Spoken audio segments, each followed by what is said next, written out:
if your child claimed to be someone who died years ago? Would you dismiss it as imagination or a vivid dream? Or something far more unsettling? In the small town of Watseka, Illinois, one family's reality was shattered when their young daughter began speaking, acting, and remembering a life that wasn't hers, a life that had ended years before she was even born. This is the chilling case of the Watseka Wonder, a story filled with an eerie coincidence, unexplainable memories, and a mystery that has baffled believers and skeptics for over a century. Was this a true case of spiritual possession, a powerful manifestation of the mind, or something else entirely? Tonight, we dive into one of the most documented and perplexing paranormal cases in history. Each moment brings a new revelation, and each turn, a deeper mystery. Are you ready to unlock the truth? Welcome back to another episode. I am your host, Carrie, and this is Unlocking the Paranormal. Established in 1865, the name is derived from a young Native American girl. Watseka, Illinois, was a small, quiet rural town situated in Iroquois, I think I'm saying that correctly, County, part of the vast agriculture heartland of the Midwest. The town's population at the time was just under 2,000, and spiritualism, a movement that had gained traction in the mid-19th century, had permeated many small towns like Watseka. Belief in spirits and the afterlife was common, particularly given the recent upheaval of the Civil War, and widespread interest in contacting lost loved ones was not uncommon.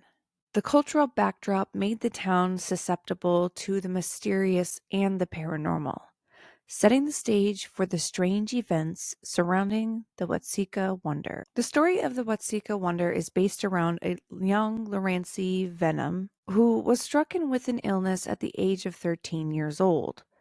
She suffered with the illness for about 6 months before her symptoms would take a turn for the strange. Rancy, who went by the nickname Rancy, had a history of perfectly good health, except for a brief run-in with the measles in 1873. So hearing her complain of a sudden illness took the family by surprise. Her first complaint, an eerie one at that, was that there were people in her room and they were calling her name. Rancy, Rancy. She stated she could feel their breath on her face, which I have a child, and if she said that to me, my first thought would be intruders or maybe someone stowed away in the attic. It's very unsettling words to hear. The very next night, she arose from her bed and stated that she couldn't sleep because every time she tried, someone calls out her name. Rancy, Rancy. Her mother, Lorinda, returned her to her room and laid in bed with her, after which Rancy was able to fall asleep. Then, on July 11th, 1877, Rancy experienced her first quote-unquote fit, or as it was referred to. Her mother went to her at about 6 o'clock, telling her to get supper, to which Rancy replied that she felt bad and queer is the word that they used. She placed her hand on her left breast and immediately fell to the floor. Every muscle became suddenly rigid. She laid unconscious for 5 hours. The remainder of the night, she was able to get some rest. The next day, her fit intensified when her body went into a rigid state and appeared as if she were dead. But she was speaking of all the spirits that she could see, and even began to call some by their name.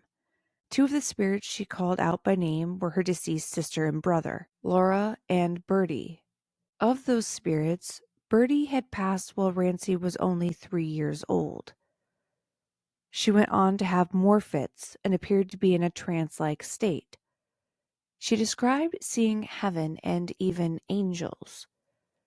This continued until September of that year. The family believed she had recovered from whatever it was she was experiencing. That is, until she had a violent attack on November 27th, 1877. This painful attack lasted 2 weeks, where she experienced the most excruciating pain in her stomach, upwards to 6 times per day.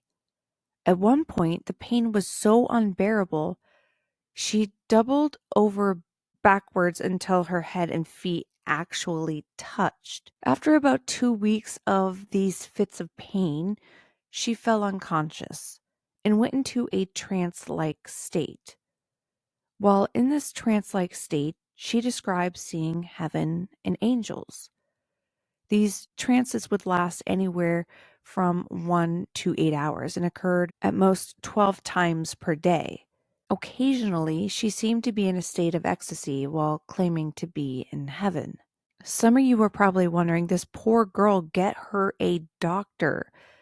And that's just what they did. During this entire time of experiencing these fits and trances, she was in the care of not one but 2 separate doctors, one during the summer and one during the winter. While under their care, her conditions did not seem to improve. Close family and friends believed what most are probably thinking now: she was mentally ill.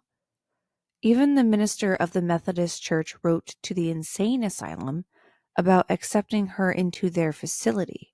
There were, however, a few people of the town who didn't believe that Rancy was crazy and didn't want to see her be thrown into an asylum to be locked up with others who were of ill mind.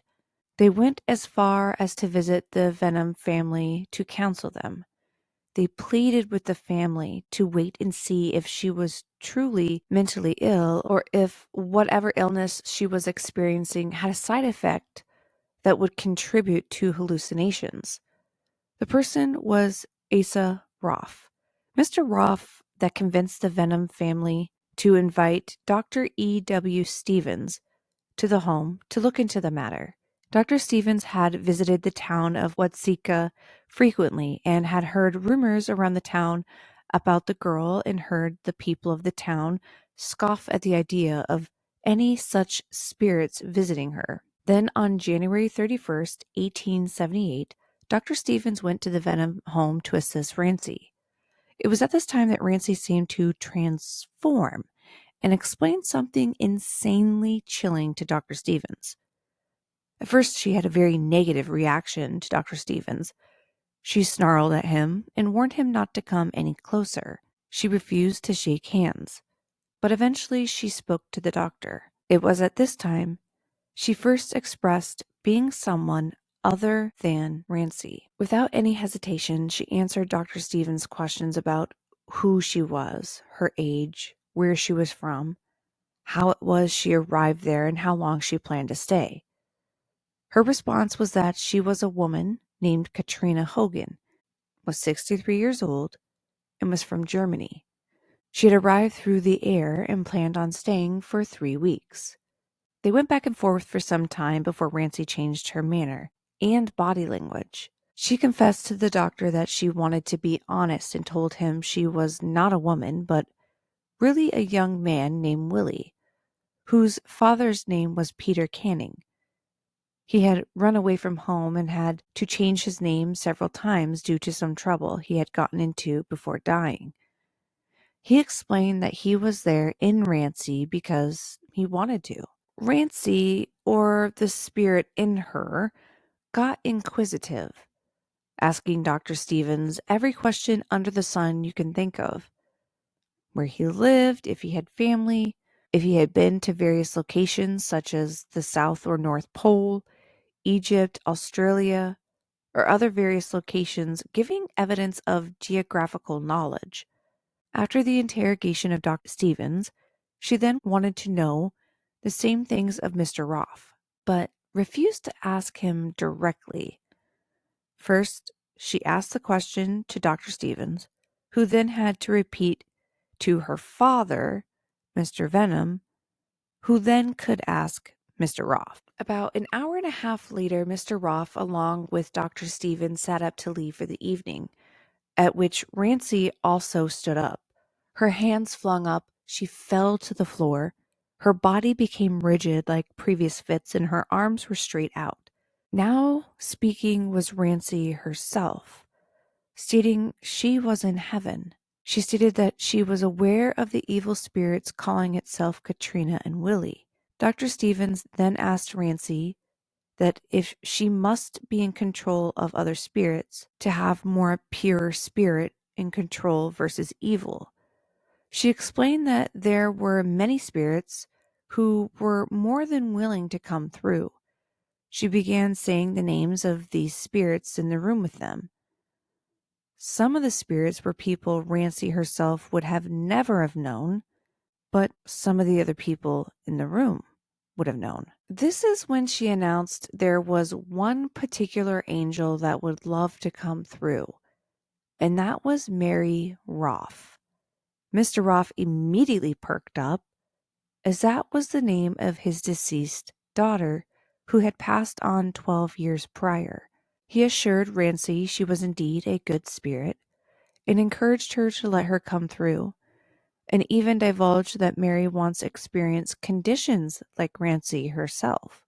He didn't go into detail, but over the course of the coming weeks, Rancy, as Mary, began making extremely chilling statements and requests that made it incredibly hard not to believe that Rancy was in fact possessed by the spirit of Mary Roff. Now, I want to back up to the moment Rancy agreed to let Mary take over.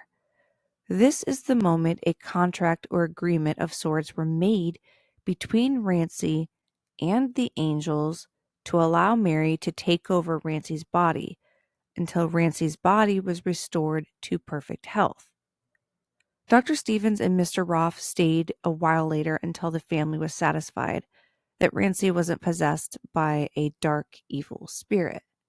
The next morning, Mr. Vennum phoned Mr. Roth and explained that Rancy was claiming to be Mary and was extremely homesick and wanted to see her family. Rancy's parents did what they could to try and convince Mary, as Rancy, that she was home, but it did not satisfy Rancy. She would constantly cry and plead to go home. It was only when Mary, as Rancy, went back to heaven that she found contentment. About a week later, Mr. Roth, Mary's mother, and Minerva, Mary's sister, came to visit Rancy. As they came walking down the street, Mary, who had taken over Rancy, caught sight of them out the window and shouted in excitement, "There comes my ma and Sister Nervy," referring to her sister's name as she called her in childhood. Not something Rancy should have known. When Mrs. Roff and Minerva made their way inside, Mary greeted them with hugs and cried tears of joy. After seeing them, Rancy seemed to be even more homesick than before.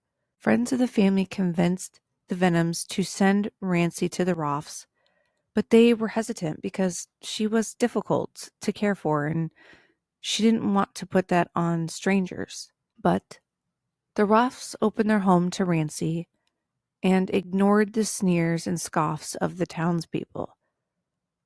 They were kind-hearted and wanted to help, so they agreed to take her in. Then on February 11th, 1878, they sent Rancy to stay with the Roffs. And I understand that this was a completely different time, but I don't know if I could ever let my child go stay with a bunch of strangers, as nice as they may seem. Although, a key point to remember is that the fact that the parents were kind of beside themselves and just did not know what to do. They didn't know how to help Rancy. They did not know how to stop her fits. So they let her go. And it wasn't just for a few days or weeks. Rancy stayed with the Roths from February 11th to May 21st. On Rancy's first day at the Roths, she explained that the angels were going to let her stay 3 months and 10 days, and that's how long she intended to stay with the Roth family. Now, this decision really ticked off the people of the community. Even the Reverend told Rancy's dad that the day will come where he wished he would have just taken her to an asylum. The Reverend, a man of God, couldn't believe that she was being spoken to by angels or possessed by a spirit. Others thought that by giving into her demands, she would be even more difficult and troubled. Relatives didn't hold back and spoke their true feelings by saying they would rather see their own child dead than to become a spiritualist, which honestly, if I ever heard a relative say that, boy, would there be some issues. People scoffed at them and called them freaks, or said they were putting on a show. And this was all despite the fact that none of them actually spoke to or saw Rancy in person. But little did anyone know just how bizarre the story would get. An interesting fact about when Mary first was present and came through, she did not realize that the body to which she possessed was actually not her original body, at least not until the angels and the Roths explained that to her. She said it felt so natural, as if she was born in Rancy's body. While Rancy was at the Roths, things went well for the most part. The most bizarre thing to occur is the fact that Rancy knew everyone and everything Mary would have known while she was alive. Let me remind you that Mary died 12 years prior to the possession and was 22 years old when she passed. The Vennum family did not know the Roths.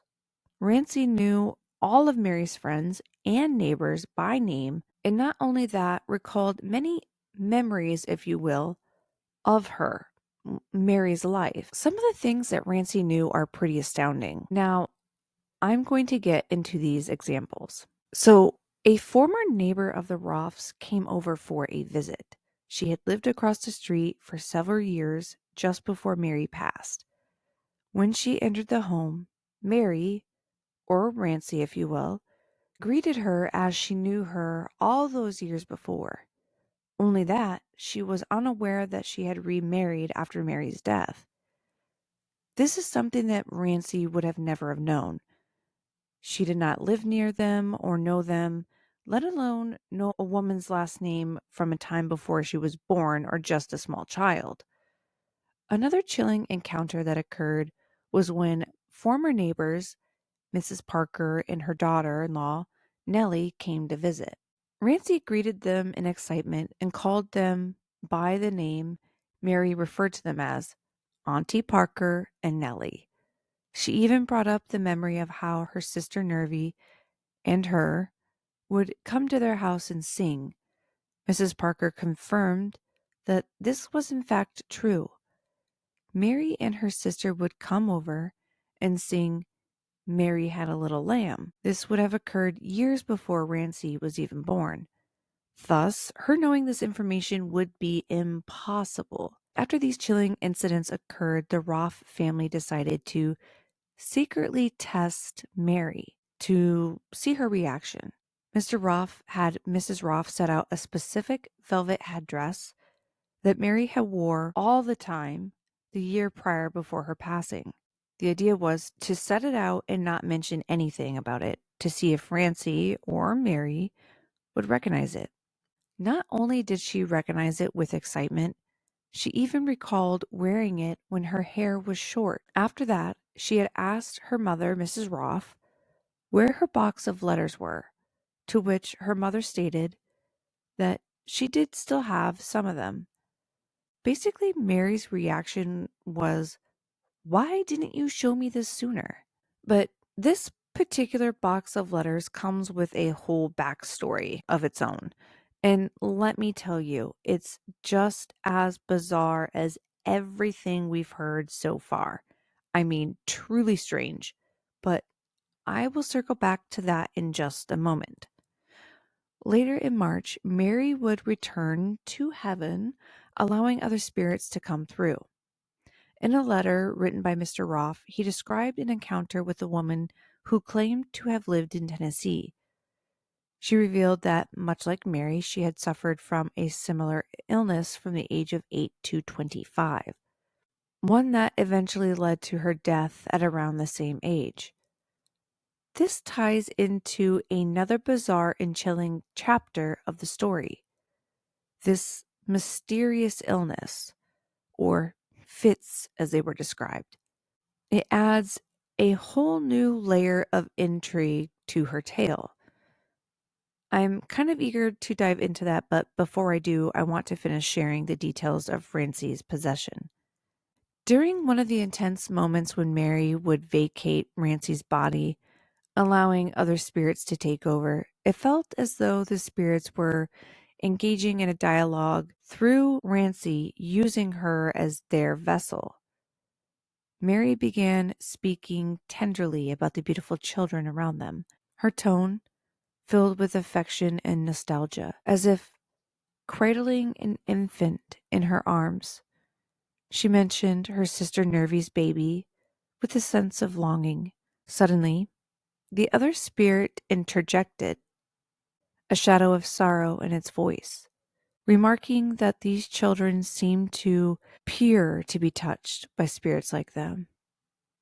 The weight of this exchange deepened, especially as Mary's sister, present in the room, had recently suffered the devastating loss of her own child, something that occurred well after Mary's death.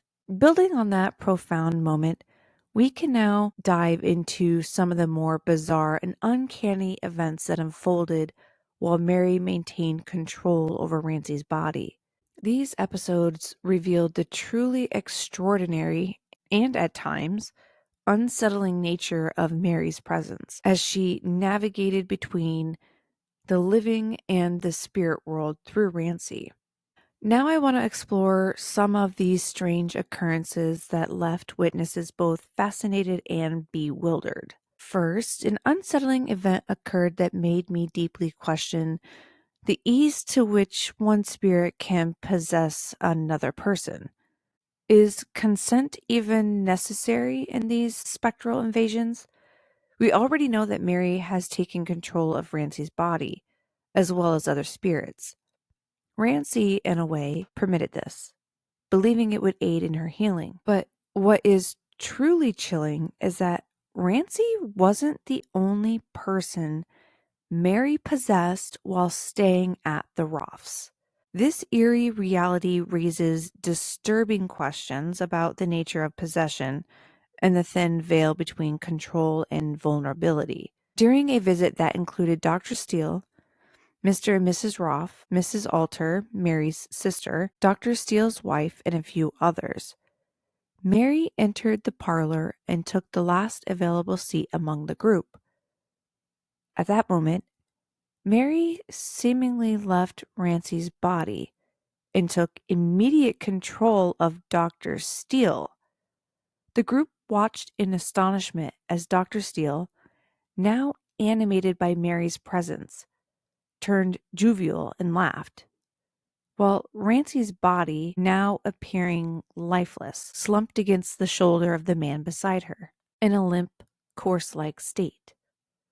Although Mary apparently confirmed her identity, the specific details of how she did so do remain unclear. So, my first thought is, if a contract was made with the angels that allowed Mary to possess Rancy, was there a contract that was made for Mary to possess Dr. Steele? Was he just so open-minded that it allowed Mary to take control? I mean, that is an insanely frightening thought. Or did Dr. Steele have some kind of ailment that he just wasn't speaking about, and his health was already inching him closer to the other side? It really makes a person wonder. Second, Mary displayed an astonishing level of clairvoyance that left the Roth family both awestruck and unsettled. On one particular day, she expressed deep concern for her brother Frank, warning that he would fall gravely ill that very night and would perish without proper care. At the time, Frank was in excellent health, even performing with the Roth brothers band, showing no sign of any impending sickness. However, In the early hours around 2 a.m., Frank was suddenly overtaken by an intense chill that gripped his entire body, causing violent spasms. Mary, seemingly aware of every detail, instructed the family to summon Dr. Stevens from Mrs. Marsh's house next door, though the family believed he would be in Old Town that evening. Defying expectations, Dr. Stevens was indeed next door, just as Mary had foreseen. Now, one could easily argue that perhaps Mary saw Dr. Stevens go over next door, and that's how she knew that detail. But how did she know that at 2 a.m., Frank would need a doctor and immediately? What followed was even more extraordinary. Mary's, as if guided by an unseen force, began administering care with remarkable precision, anticipating the doctor's needs. She fetched hot water, cloths, and other necessary items, each one perfectly suited to the situation. Dr. Stevens recognized her uncanny knowledge and composure, allowed her to take the lead, effectively entrusting Frank's care to her under his supervision. The eerie accuracy of Mary's premonition and her decisive actions during the crisis cemented her reputation as a figure with an inexplicable connection to the spiritual and the unknown. Now, I know some of you are probably going to argue that the reason why Mary knew that Frank would need a doctor is because she had some kind of ill intent to make him sick. Did she poison him? Did she give him something and that's how she knew how to treat it? And she saw the doctor go next door and she thought, this is a good opportunity to fake some clairvoyant actions. And if not, then he's my backup for when I treat him. I don't know. That's the only thing I can possibly argue in this situation. Now, it is important to highlight that Mary's clairvoyance was not limited to her time in death, but also evident during her life. I will delve into this fascinating aspect in greater detail shortly. But one of the final, most enigmatic events I want to discuss involves the memories Mary shared about her childhood. She recounted a specific incident where she had cut her arm, vividly describing the injury. As she spoke, Mary instinctively pulled up her sleeve, intending to reveal the scar. However, she abruptly paused, a strange realization dawning upon her as she softly murmured, "Oh, that is not the arm. That one is in the ground." The atmosphere grew tense as she continued, detailing where her body was buried and recalling the day of her funeral with uncanny clarity, who was present, what they said, and the emotions that lingered in the air. This haunting recollection blurred the lines between life and death, leaving those around her captivated by the chilling accuracy of her memories from beyond the grave. Now, while we are on the topic of Mary's childhood, this seems like the perfect moment to delve into it in greater detail, as her early life is just as bizarre and compelling as the other events that I've just discussed. I've already hinted at Mary's clairvoyance and the mysterious box of letters, but now I want to uncover the strange backstory behind Mary's clairvoyant abilities as a child. This tale adds another layer of intrigue to the already fascinating narrative surrounding her life. Mary Roff was born on October 8th, 1846, in Warren County, Indiana. During her early years, her family moved frequently before finally settling in November 1859 in what is now part of Watseka, Illinois. From a very young age, Mary faced an uphill battle with her health. At just 6 months old, she suffered her first unexplained, quote-unquote, fit, a violent episode that lasted for several hours. Her family feared she would not recover, but against all odds, after nearly 3 weeks, she seemed to return to full health. However, The relief her family felt was very short-lived. Just weeks later, another fit struck.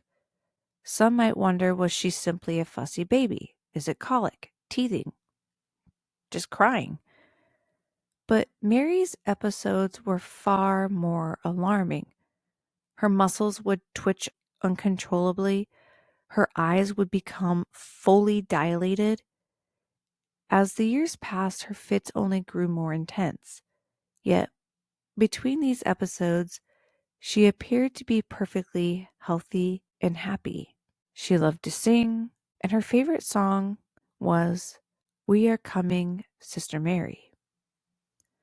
By the time Mary reached 15, her condition had worsened to the point that her parents grew deeply concerned for her mental health. In 1864, they sought help from several prominent physicians, hoping to uncover the cause of her mysterious fits. After 18 months of consultations and treatments, nothing worked. Her symptoms took an even darker turn.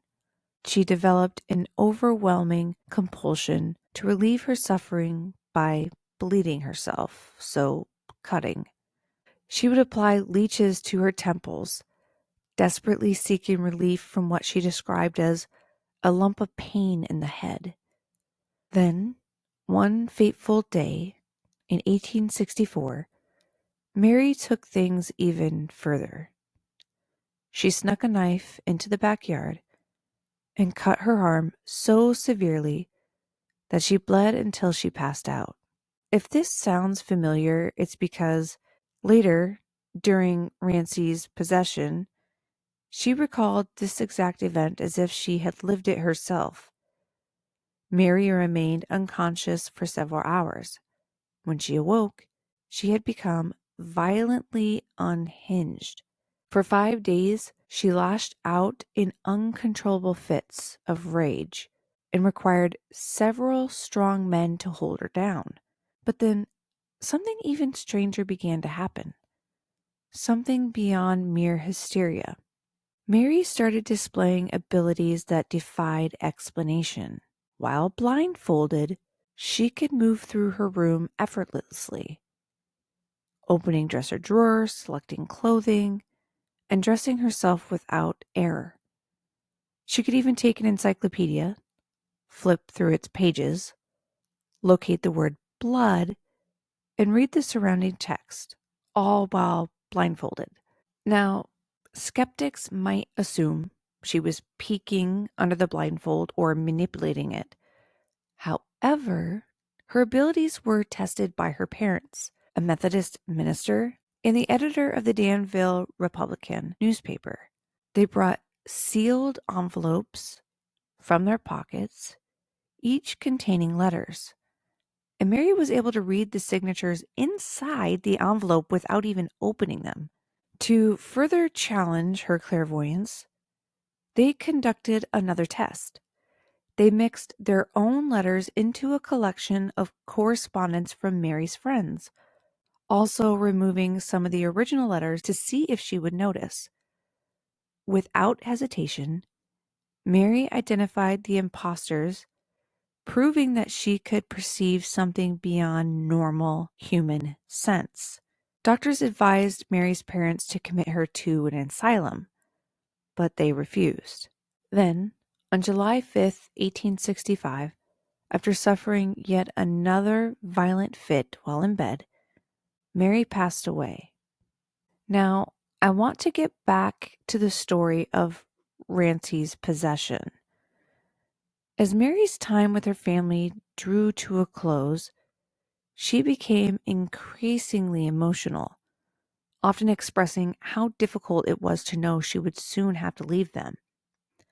She cherished every moment, wanting to spend as much time as possible hugging and being with them until that day arrived. She reassured them, though, that even after she was gone, she would be with them in spirit, though they wouldn't know it. As the inevitable day grew closer, Mary would occasionally step away, and Rancy would come through for a brief moment at a time. During these moments, Rancy would express a deep sense of longing and homesickness, for what she called her true home. Yet, as soon as Mary returned, she seemed relieved, knowing that she would be leaving permanently. On one such occasion, while Rancy was present, Mrs. Roff asked her about the breast pain she had been experiencing, and Rancy replied, "No, but Mary did." This exchange added an eerie layer to the already mysterious events, and I'm pretty sure I've said that like 4 or 5 times already, but it's true. I found that detail incredibly fascinating. Could it be that Mary's spirit absorbed the illness Rancy had been trying to heal from, and now the symptoms only manifested when Mary was in control of Rancy's body? What does this reveal about the connection between the body and the spirit? It honestly raises so many questions about how deeply they might be intertwined. On May 21st, Mary made a solemn and heartfelt announcement. This was the day she was meant to return to heaven, and Rancy would finally come back to her body for good. She assured those around her that Rancy was now fully healed, no longer plagued by the mysterious fits that had tormented her for so long. The moment of transition was both bittersweet and miraculous, as if a great weight had been lifted from the room. When Rancy finally opened her eyes herself, there was a brief pause, a moment of quiet recognition, before the overwhelming flood of emotions took hold. She looked around, taking in the faces of her family, who had longed for this moment, never knowing if they would truly get their daughter back. Tears of joy streamed down her mother's face as she pulled Rancy into a tight embrace, holding her as if she might slip away again. Her father, unusually a man of few words, was visibly moved, his eyes beaming with relief and gratitude. For Rancy, it felt like stepping out of a long, hazy dream, but this time she was fully present, her mind clear, her body strong, and her spirit free from the torment that had once gripped her. She was calm, poised, and unshaken. The wild fits, the erratic episodes, the unexplainable suffering, all of it was gone. She was finally home, not just in body, but in mind and soul. The story of the Watseka Wonder is one that lingers in the mind long after it's told. Was this truly a case of spirit possession, a soul returning to make peace with her grieving family? Or was this an extraordinary manifestation of dissociative identity disorder, perhaps triggered by trauma and an era's limited understanding of mental health? Even today, we're left with more questions than answers. How did Rancy gain intimate knowledge of Mary's life? Secrets only Mary's family could verify. How was she able to recognize people in places she had never encountered before? And perhaps the most perplexing mystery of all, why did her symptoms disappear completely the moment Mary said goodbye? Some believe this was a case of divine intervention, proof of life beyond death and the ability of spirits to return, even if just for a little while. Others argue it was a psychological phenomenon, a mind's incredible way of coping with unseen struggles. But ultimately, the answer is yours to decide. What do you really think happened in Watseka all those years ago? Was it a possession, a case of suppressed memories, an extraordinary subconscious recall, or something else entirely? Let me know your thoughts. Share your theories, your insight, or even your own explained experiences. You can reach out on social media, comment in the notes, or send a message, or join the discussion with fellow listeners. That is it for today's episode. I do want to thank you for tuning in. For a full list of episode source material, head over to the Unlocking the Paranormal Facebook page. And check out our Instagram and TikTok at Unlocking the Paranormal for additional creepy content. Don't forget to subscribe to the podcast wherever you listen. And please do try to leave a review. It really, truly means a lot. This podcast is independently produced, and sharing it with friends, family, and your favorite coworker helps me immensely. And if you would like to become a part of the podcast, to have your story shared on a Paranormal Pen Pals episode, email your story to unlockingtheparanormalpod@gmail.com. Stay tuned for the next episode where we will venture further into the labyrinth of the supernatural. Until next time, stay curious, embark on the journey, and may you find the key to unlocking the paranormal.